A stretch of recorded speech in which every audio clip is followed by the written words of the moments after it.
también en este caso están en peligro de muerte, ¿verdad?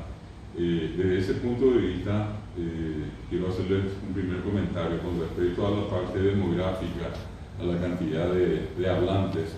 El guaraní se encuentra relativamente tranquilo porque tiene en el Mercosur, siendo el epicentro del Paraguay, casi 11 millones de hablantes. Es el cálculo aproximado. Y de esos 11 millones se calcula que el más alto porcentaje obviamente está acá en Paraguay, y aparte de nosotros, acá nuestros vecinos de la Argentina, por ejemplo el caso de Formosa, Chaco, Corrientes, Misiones, al otro lado, un poco más retirado, pero siempre al norte, el caso de Salta, Jujuy, donde inclusive existen guaraní hablantes que son nativos, originarios o indígenas, ¿verdad? Que justamente acá María Antonia, la profesora Soleí, compartir con un grupo de gente que tiene una regional nuestra del Ateneo de Lengua y Cultura Guaraní en Jujuy, ¿verdad?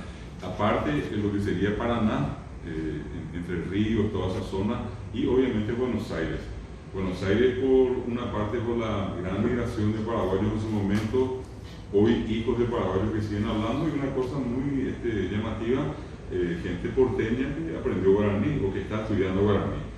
Del lado brasileño nosotros tenemos toda la frontera, lo que sería por ejemplo Mato Grosso arriba, Paraná más abajo y Río Grande do Sul, como zonas donde existen núcleos de guaraní hablantes, brasileños y sobre todo indígenas.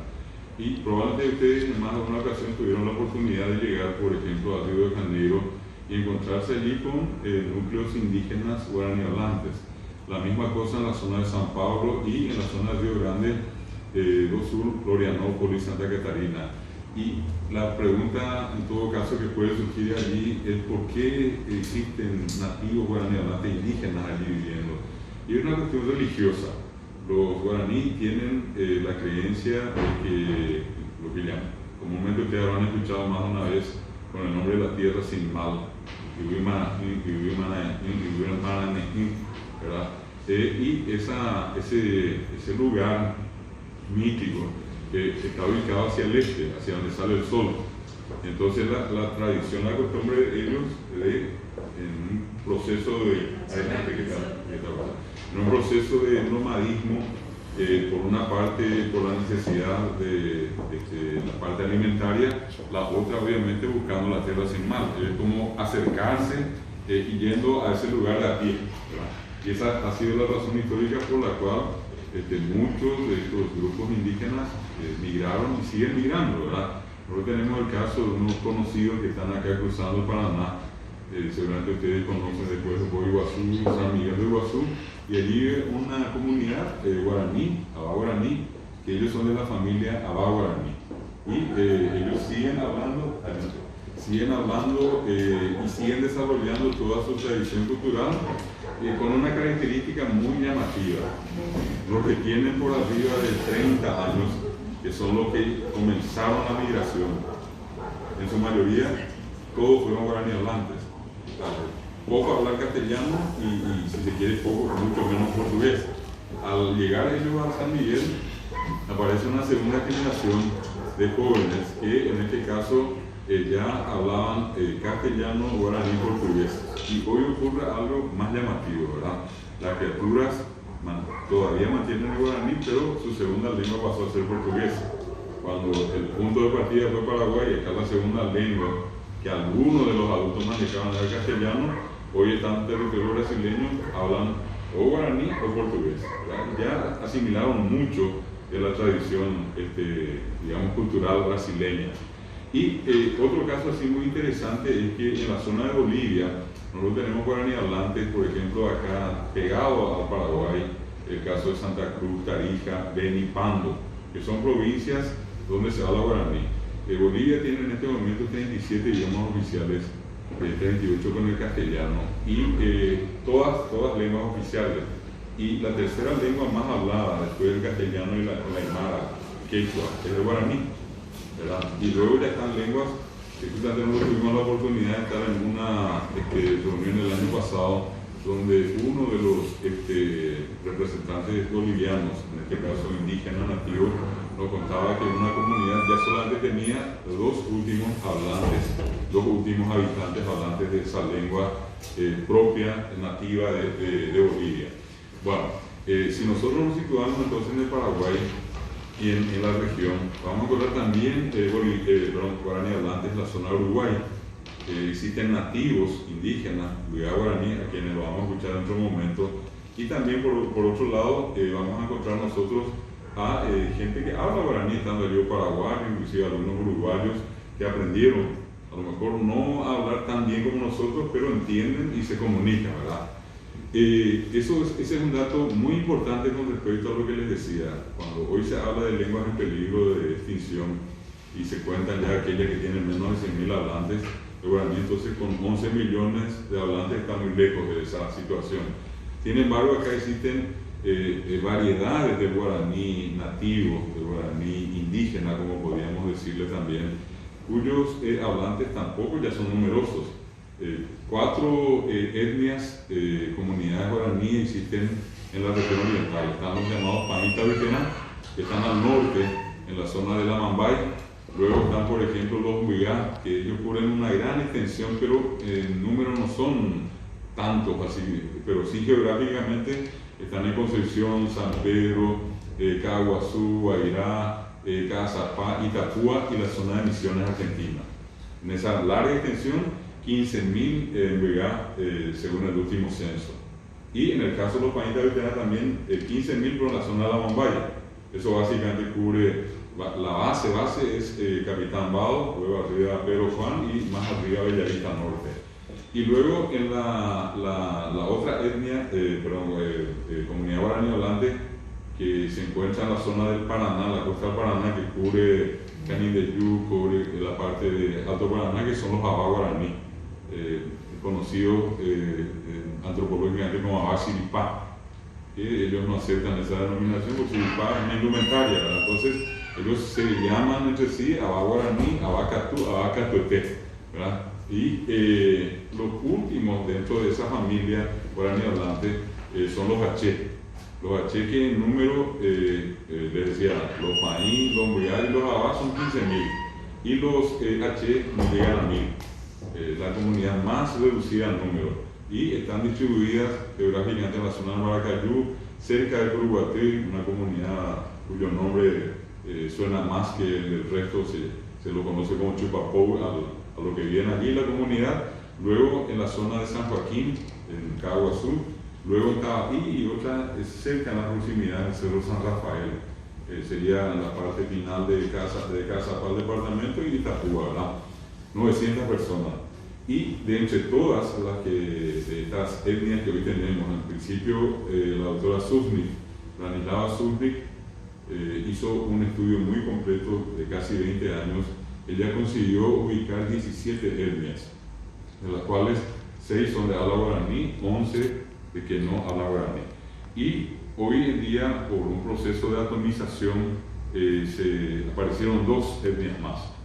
Hoy la gente que estudia el tema de las comunidades indígenas sostiene que son 19 las etnias en el Paraguay. Bueno, sin embargo siguen siendo 6 las que hablan guaraní y en todo caso 13 las que hablan otras lenguas que no tienen ningún parentesco con el guaraní. Como que yo diga, bueno, castellano e inglés, o castellano alemán, o castellano chino, así de diferentes son estas lenguas con respecto al guaraní. Bueno, esto es como ponerle un piso, porque justamente estamos en el Año Internacional de las Lenguas Indígenas 2019 y quería entonces recordarles una cuestión muy importante con respecto a ellos. Están presentes, siguen vivos, ya no son un número demográficamente muy abultado, muy numeroso, sin embargo están. El censo dice que son 117.000 indígenas apenas en Paraguay de 8 millones. Eso equivale a aproximadamente el 1,4-1,5% de la población total del Paraguay. 117.000 indígenas. De todas las etnias, pero en esos 117.000 predominan las etnias que hablan guaraní, que son las más numerosas. Bueno, desde ese punto de vista, nosotros a veces miramos, y ustedes tuvieron la oportunidad muchas veces seguramente de leer, porque yo siempre hago una crítica a los libros de las propias reformas, que cuando se refieren a los indígenas se refieren a ellos en tiempo pretérito. Como que vivieron, se alimentaron, transitaron, recorrieron, y eso es mentira, porque viven, recorren, se alimentan y bueno, sobreviven en este tiempo. Sin embargo, en las lecturas y en la tendencia social, cuando uno escucha a cualquier persona hablar de los indígenas o de los guaraní, siempre la referencia ya es en tiempo pretérito. Ellos vivieron acá, se alimentaron, etc. Siempre nuestras referencias a ellos, hacia ellos, las hacemos en tiempo pretérito. Recordar entonces que están presentes, que todavía son en un buen número, relativamente hablando, no han desaparecido, que tienen sus características culturales tan propias y tan diferentes. Hay veces también existe una marcada tendencia a verlos siempre como la minoría salvaje, la minoría ignorante, la minoría que necesita ser catequizada para que conozca al Dios cristiano, etcétera, etcétera. Y bueno, y tampoco existe en ese sentido una política de dejarles a ellos vivir su vida en libertad. Lo que continuamente son asediados, y lo peor, hay un asedio que inclusive toca el estómago de ellos cuando van a algunas comunidades religiosas, cristianas en general, y se acercan con el compromiso de darles algo de comer o darles una cierta mejoría, un bienestar para su vida. La condición es que pasen a la iglesia y practiquen el culto y todo lo demás, y que dejen de lado lo tradicional. Bueno, esa es una especulación muy fuerte que todavía se sigue haciendo, y el concepto es que todavía no lo conocen a Dios, hay que traerlos acá, bueno, y bueno, una vez conocidos, se vuelven cristianos y común y corriente como nosotros. Nosotros tenemos el caso acá cerca, por ejemplo, los macás. Ustedes lo van a ver siempre por las calles, caminando, vendiendo sus trabajos artesanales. Ellos, por las facciones, así, por las características físicas, raciales, ustedes van a decir, esto es un macá. Así uno le mira, es un macá que es diferente a un paraguayo común y corriente, por los rasgos más duros, inclusive más pronunciados que tienen. Sin embargo, culturalmente, ellos ya dejaron de ser macá. La mayoría de ellos hoy son cristianos, casi todos bautistas, y aparte de eso, el tema de que van a una escuela paraguaya y reciben educación que brindan la educación paraguaya. Es decir, hoy yo hablo con un niño macá y si le pregunto quién es el héroe, me va a decir Mariscal López o el Mariscal Estigarribia, pero ya poco nada sabe o recuerda o conoce de su propia heredad, de su propia cultura. De que tuvieron héroes y tienen héroes, lo tienen. Lastimosamente falleció uno de ellos hace poco, que era el famoso cacique Andrés Chemey, este año falleció. Y esa es una persona que entraba a una de las salas de clase y le contaba parte de la historia que muchos de los adultos ya no conocían. Y allí es donde probablemente vamos a encontrar ciertas circunstancias que son muy, muy difíciles de entender cuando uno está de este lado, ¿verdad? A lo mejor para el resto pasa desapercibido, pero es un modelo de educación basado en su cultura y en su lengua, es lo que no tienen ellos y no tienen las otras etnias, salvo las que hablan guaraní, que hasta ahora han sido las más beneficiadas. Pues así como les puedo decir macá, toba, lengua, ayoreo, chamacoco, ellos no dan clase en su lengua, no tienen libros en su lengua, no tienen una forma de proyectar su cultura. Hoy están embrecados y, insisto, no hay ningún tipo de acción.